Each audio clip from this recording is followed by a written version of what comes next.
આદરણીય મુખ્યમંત્રી ભૂપેન્દ્રભાઈ પટેલ સાહેબની સરકાર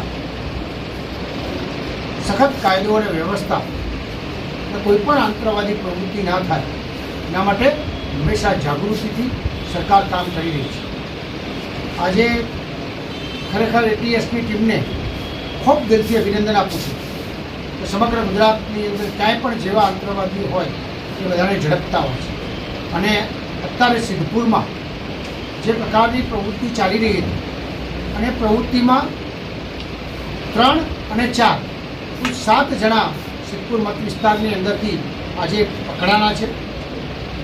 સરકારે હવે પછી પણ કોઈપણ આતંકવાદી પ્રવૃત્તિ કરતી હશે એના માટે સરકાર સખત કડકમાં કડક પગલાં લેવાની છે અને કોઈપણ આતંકવાદીને છૂટે નહીં એ પ્રકારની રજૂઆત અમે અને અમારી સરકારમાંથી બેઠેલા બધા જ લોકોએ કરી છે. સરકાર આ બાબતે સખત જાગૃત છે.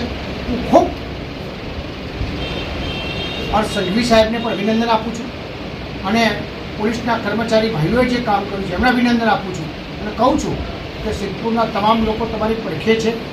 જે પ્રકારે જેવી વ્યવસ્થા જ્યાં કાંઈ કોઈની પાસે આવી પ્રકારની માહિતી હોય તો આપણે જાગૃત નાગરિક તરીકે પણ આપ સૌને અપીલ કરું છું કે કાંઈ પણ હોય તો આપણે સરકારને અને અધિકારીઓને મદદ કરવી જોઈએ.